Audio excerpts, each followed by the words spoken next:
Welcome to Beyond the Buzzer, where real hoop stories get the spotlight. I'm your host, Brian Wethers, former Division I athlete and overseas pro. Each week, I sit down with players, coaches, and grinders who lived the game but didn't always reach the dream. From college standouts to overseas warriors, this is where we unpack the truth. Behind the journey, the highs, the lows, the heartbreak, and life after the final buzzer. He's on his way, he's about to get paid, he's on his way to Hollywood. He's on his way, he's about to get paid, he's on his way to Hollywood. Show him the way. Hey everybody, welcome back to this week's show. This is KF and JF Podcast, and this is Beyond the Buzzer. I'm your host, B. Wethers. Very excited about this week's guest. Good friend of mine, one of the greatest humans I know. But before we get into that, let's see if you recognize him by some of these highlights.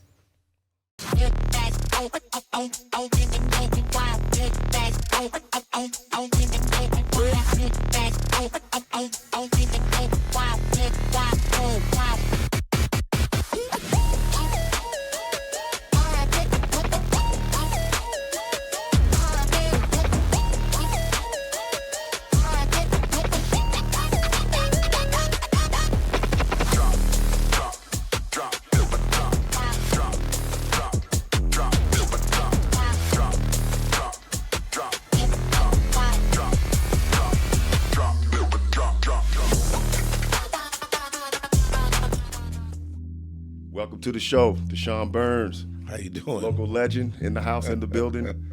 Known to most of this community, throughout inland sports as a phenomenal coach. I've happened to get to know you, on another level. Mm-hmm. Excited to have you on the show, and I'm really anxious to kind of get your story out to these guests. So let's, without any further ado, let's get into it. Tell us a little bit about what you're doing now, and then we'll kind of go back in time to kind of how this got started. Well, currently I'm the head football coach over at Lynfield Christian High School. Wonderful place to be. Been there about 15 years. Honored to work under your tutelage as athletic director. And you've done a phenomenal job in the short time you're here. So head football coach, and then also have some study hall classes, and then I work as a track coach on the long jump and triple jump. Excellent. So on the settling in part of this, because I was blessed to coach your kids, and now you're a grandfather. Yes. Okay, so we'll definitely dive into all that, but I just wanted to paint the grandmaster picture of Deshaun Burns, what he's become. So, I know football, it's been part of your life, a huge part of your life. Mm-hmm. Talk about where that got started and like where you're from kind of growing up and where all that kind of began for you. Well, I'm a Riverside boy, IE guy. Okay. Born and raised in IE. I went to Rubidoux High School. Shout out to the Doe. Okay. Played the JAF, so Junior All-American Football Conference, with the group of Steelers, and about in 78. Okay. Yeah, it's a minute. It's okay, I own it. Right. But played there, and then went on to play at Rubidoux High School, and then from Rubidoux I went on to play at University of Southern California. Okay. From 88 to 93, had a neck injury. Had a cup of coffee in Canada with the BC Lions. Also played some baseball in high school, and then was blessed enough to play baseball in college under Mike Gillespie at SC, and then went to the Astros organization up in Merced. For a little bit, and just didn't understand the grand scheme of minor league baseball, professional baseball. A little too anxious. Fired my agent after a little bit. I thought I should be playing in Minute Maid Park, and came home and began to coach. So my first coaching job was at Beverly Hills High School under Carter Pasinger, the show All-American on Netflix. Yeah. So I was coaching during that time. Oh, wow. So some of that stuff is on point. It's on there. Yeah, it's true. Okay, but so before we get too far ahead, who your early childhood, who kind of put the pads on you? Who were some of your early inspirations, and when did football kind of like start? Was this something that was, a family thing, or were you kind of the first? Because I know in my household, sports was not a huge thing. We had some athletes, but I was kind of the first to take it to the collegiate level, professional level. Was that like that for you, or did you come from like a lineage of athletes? No, well, my dad, may rest in peace, my father, Ernest Burns, played at UCR when they had a football team. Okay. Back in the day with Butch Johnson, guy with the Cowboys, and so he loved it. And then I was old enough to play. We moved from Riverside to Rubidoux area, and the Steelers came about, and he asked me about playing and something I wanted to do. So he didn't push me. He just like, do you want to play? And I was like, yeah. I was a little rough knucklehead running around and hitting on stuff. And so he said, yeah, you want to play? And that was it. And then in that circle, Coach Scott, Coach Jerome Scott, and a guy by the name of Jim Ellard, who was the head coach, that it was an eclectic time, you know. So my dad encouraged me, and then there was a group of coaches that just poured into the kids and made it a blast to play. So at what point, because, you know, to go to USC, especially during that time, you were class that was 80? 88. 88. Mm-hmm. So what was the recruitment like at that time, and how did you go from, you know, a local Riverside boy at Rubidoux to now you're on that gridiron with the Trojan gang? Yes. Yeah. So how does that happen? So it's killing you probably say it. Yeah, it does. With all this, but I see it. My jersey rattle a little bit. Yeah. Respect for the Berkeley Bears. But you know, my first letter actually came from Stanford and Denny Green, like my sophomore year. So Coach Green got recruited as a sophomore, and then we just played. And our school had a lineage of guys that went to SC and kind of got out. So back then, crazy to say, but there weren't a lot of schools in IE. It was Rubidoux, Riverside Poly, home of Mark Green, Cheryl Miller, and Reggie Miller. So there was a lot of talent. There still is in the IE. So my big bros, if you will, were like Tracy Butts, Jerome Tyler, Ryan Knight. Those guys were all at SC. And so SC was kind of in our backyard. They recruited our area. Okay. So then I was recruited by them, and pretty much it was the Pac-10 back then. So were you able to like see these guys in high school throughout like the summer and workouts? Oh, definitely. So there was a connection kind of building up to that. Yeah, and what's crazy is Ryan Knight, who's projected to win the Heisman. Like, you know, he was the Riverside Player of the Year. They lived like across the way from us, where I lived at, and he was kind of like the big bro. Kind of brought me in and would tell me some stuff. He was getting recruited, and then I remember going and watching him play, and then he would come back and work out over the summers. So it wasn't like I'm going to plug in with USC. Coach Matsko, who recruited me, had our area. So back then, you had to hit the areas. So we came and recruited and offered me a scholarship, and you know, we just played. And I got to give props to a man by the name of Bob Green. He's now coach at Patriot. But we're playing Bishop Beaumont my junior year, and we're playing and we're going back and forth. And I think I was playing running back and corner. And I remember I'd scored, and he goes, "You're SC bound." It was like in the end zone. I remember he was like, "Are you going SC?" You going? I was like, "What? You know, man, we're just trying to win this game." And he was like, "You SC bound." But I didn't think anything. That's what I was gonna ask. Like, did you see it coming? Like when you get that SC scholarship, were you like, "That's right, I worked for that," or was it, "Wow," or was it kind of like, "That's right, I knew this was coming"? No, I didn't like all the attention, right? So it was about playing hard. Like, I'm just trying to take a dude's soul. I'm trying to punish a cat. So whoever lined up across from me, you got to pay the toll. And getting recruited, I was like, that's cool. You know, I got the letter in my sophomore year, and then we're playing ball. We're just playing. And Bob was like, "Man, you're going your best seat bound." And obviously, I was a premier school. And then the letters began to roll in, and the offers began to come in, and it was a great time. But it was like, okay, and I had a chance to go to Colorado. Okay. With EB, Eric, shout out Bienemy, he was my host. And it was a tough decision. And when it came down to it, even the day I signed, I was like, well, that's nice. However, I'm going back to the bottom of the totem pole when I get to college, so I had to get back to work. I was at Round Table Pizza, and I had signed. So I want to dive in a little bit to the mindset of what that's like going into college, but I want to take a small break for our sponsors. So we'll be right back in just a moment, having a great conversation with Deshaun Burns. I want to talk about being NFL bound once you get to SC. We'll be right back.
Hey, it's Brent with Pop and Wine Tours.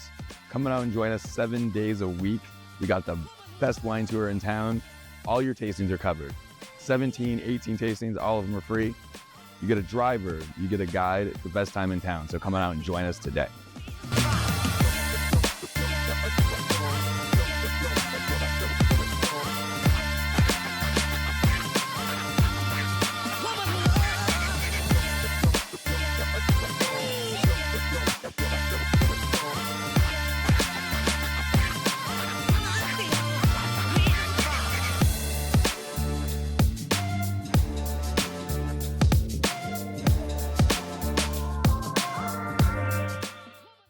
We are back with my man, Coach Burns.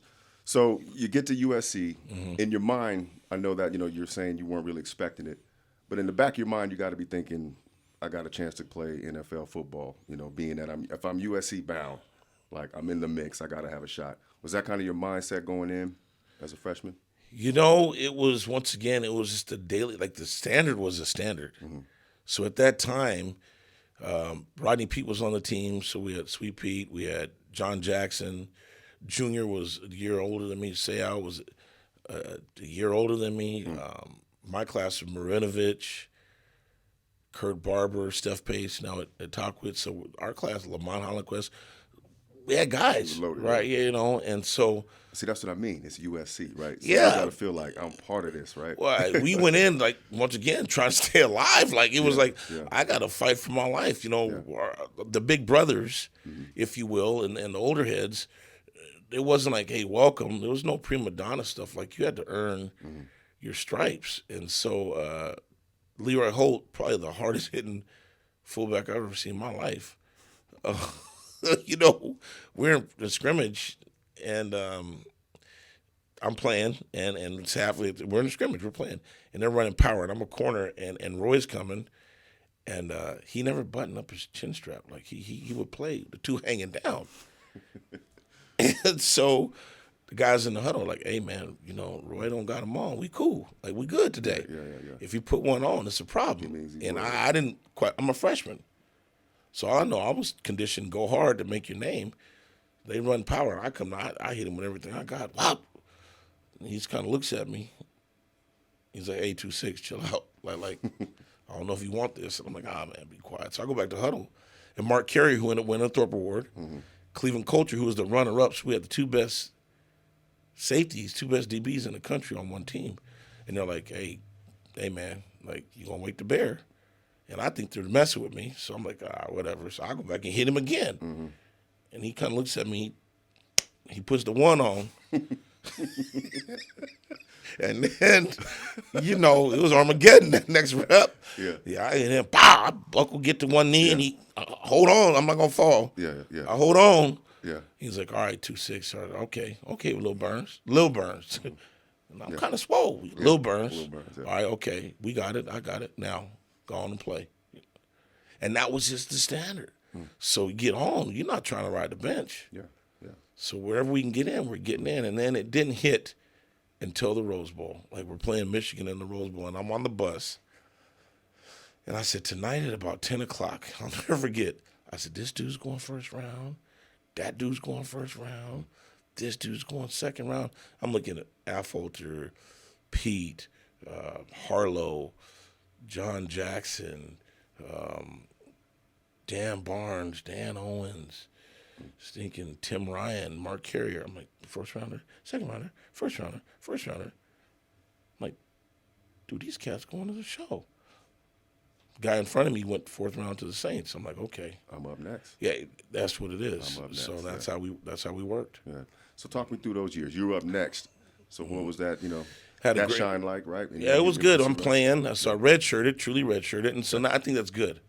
Like you gotta redshirt, not just for the football, but learn how to go to college, go to class. Yeah. You're on your own. Yeah. You got to wake up and go to class at 8 o'clock. Yeah. Don't miss. Yeah. Then you got to go to training table. Then you got to practice. Then you got to go to meetings. Then you got to get study hall in. At the time, we had 10 hours a week. So I redshirted, so I had to practice every day. Humbling, you go back to being a practice squad guy, and then you got to figure it out. And then the next year, I got a chance to play. So now I'm backing up Ernie. So now I'm traveling, and I'm on kickoff, punt block, punt return, punt. Only thing I wasn't on PAT. So now you got to go make a name for yourself. And I did that, and then the following year I was projected to start, and it was 2 weeks before we were going to play Syracuse, and we were supposed to play in Russia in this thing called the Glasnost Bowl. And I got hurt. I had a neck injury, so I had herniated disc in my 2-3 level and C6, C7, partially paralyzed for about 3 or 4 seconds. I couldn't move, and then when I did get up, my arm was just unconditionally convulsioning, my right arm and my right leg. So I was standing there doing one of these. Yeah, that's scary. And I tried to walk, but I was like, oh man, maybe I just took a shot. I didn't. I was like, maybe I just took a shot. I walked from here maybe to the sign. Yeah. Probably about 4 yards, and then they were like, stop. I'm like, man, I'm good, but my neck was on fire. It was like somebody had a blowtorch. I'm like, all right, let's go, run it back, and man, they were like, no, you're good. Hey, it was go time, man. Yeah. So I found out I had a herniated disc in my cervical spine, so then that kind of changed and transitioned. And, it was tough, but I had a great support staff. Coach Smith was great. Coach Matsko and my teammates were really good in that time. And then got into coaching. Yeah. So that's tough, and a lot of people who know my journey, that I got a similar story with the Achilles. So if you don't mind, how did you kind of process that in the moment, right? And knowing that the career is kind of cut short, very close to something special. Do you ever look back and go, have the what if, as kind of we all do as athletes that, are really so close? Or was it a smooth kind of like, all right, on to the next thing? No, it was hard. And the thing is that back then there was no transition, right? You're playing, your name's good in households, you're on TV, you're playing, your Jersey people recognize you, and you're scheduled to make plays, the newspaper's out, you're getting the interviews.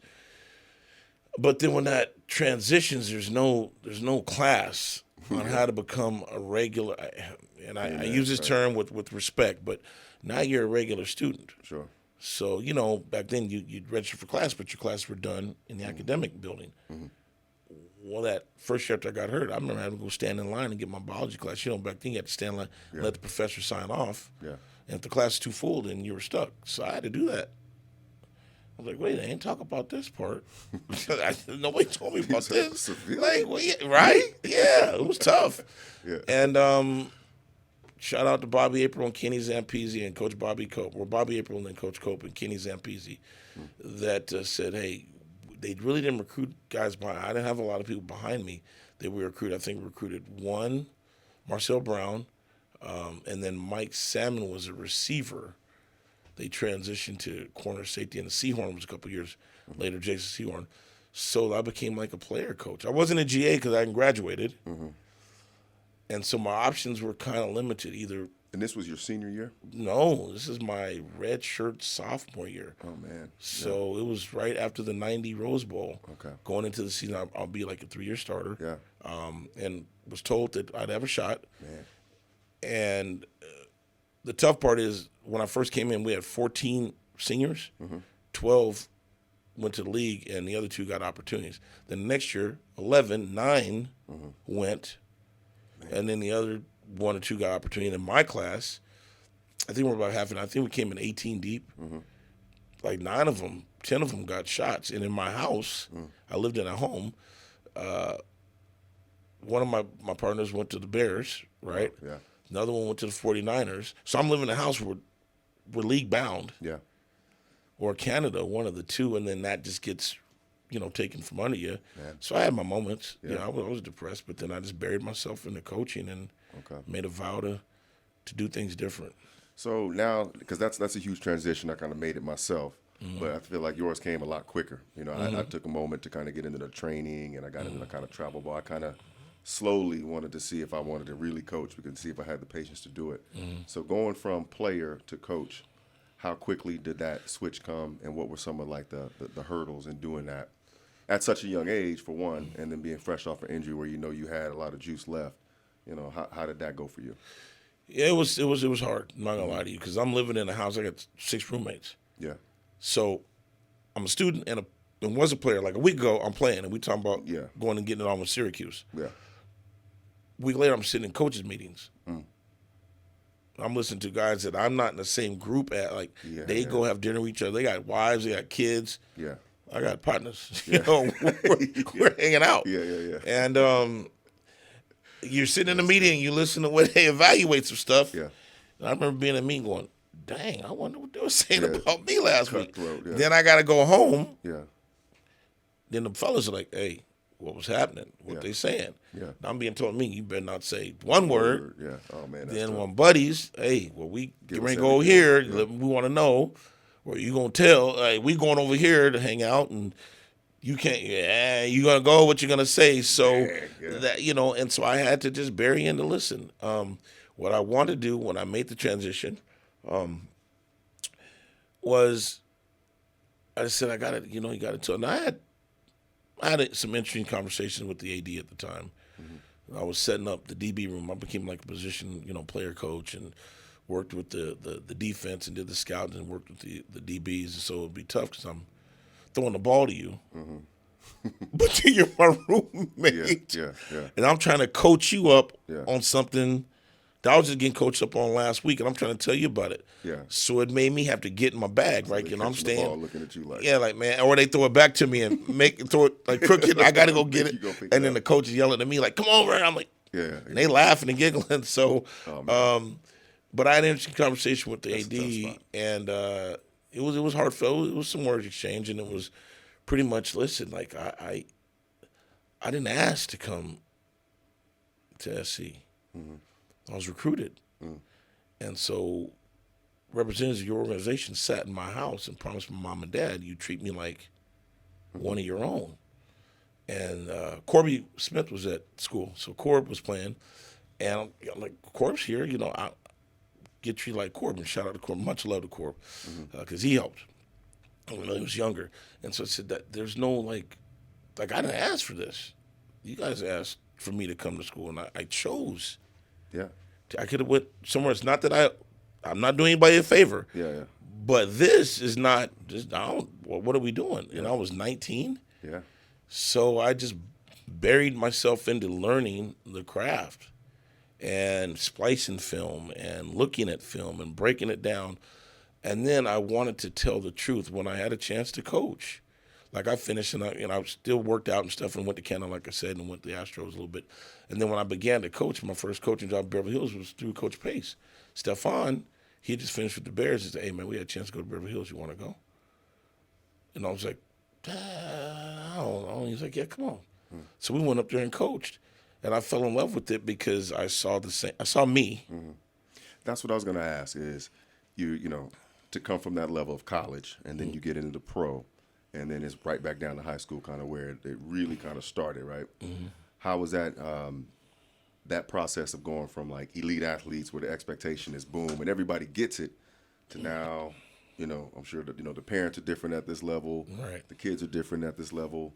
How do you continue to coach at this level, and opposed to knowing like where you come from and where it's where the competition really is at its highest level? Yeah, I think what I took away through my transition was tell the truth.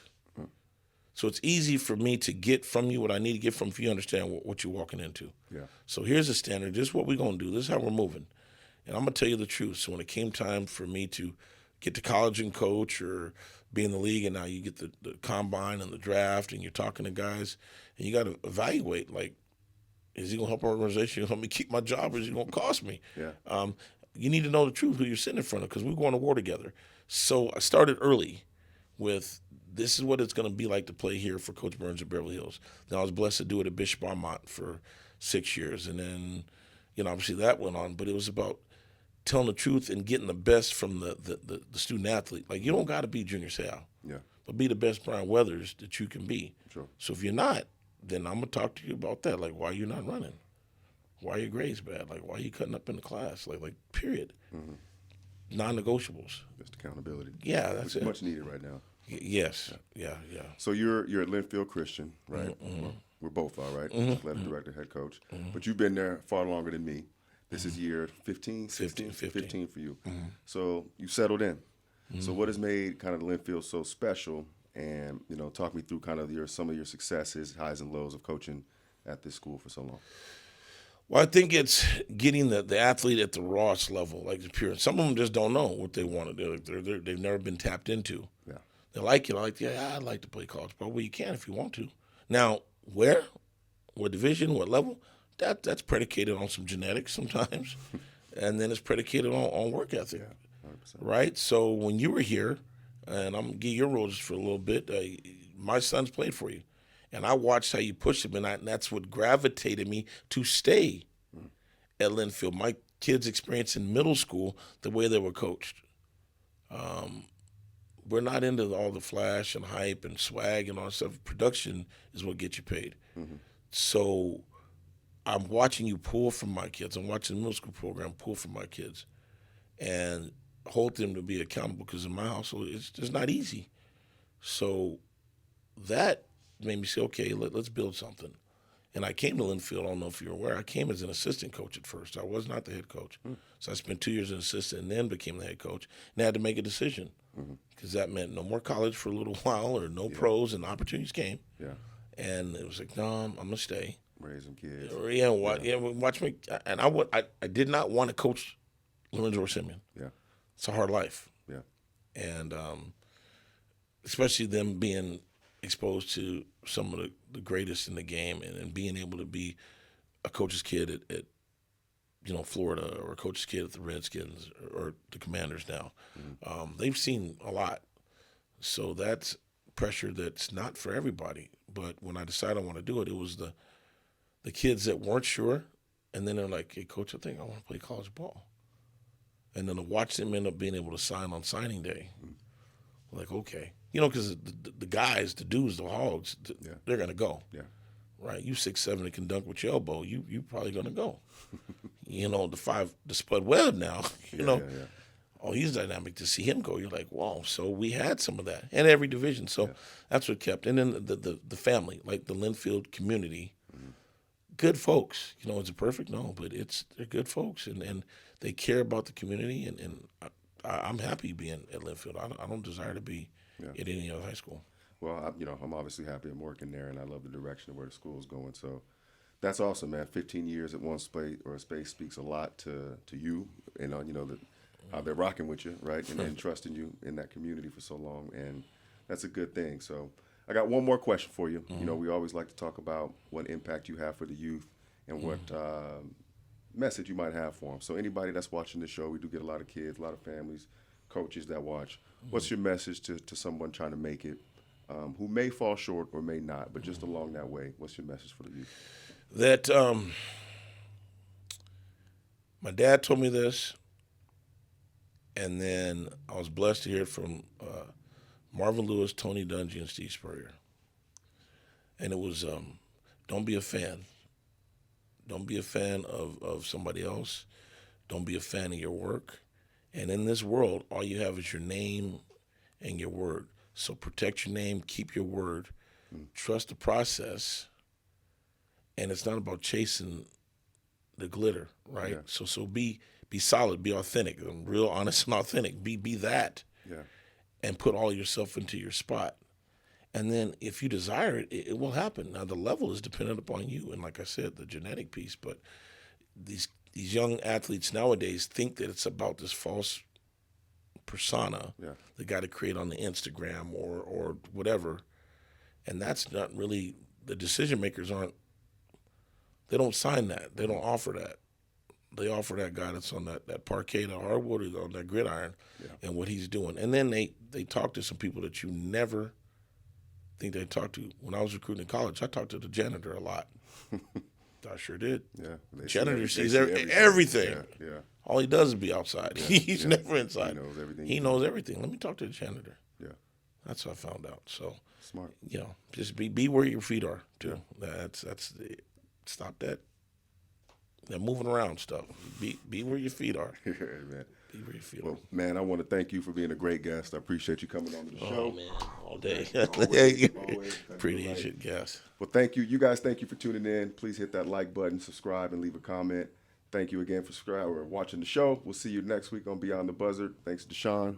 Appreciate you. Thank you, guys.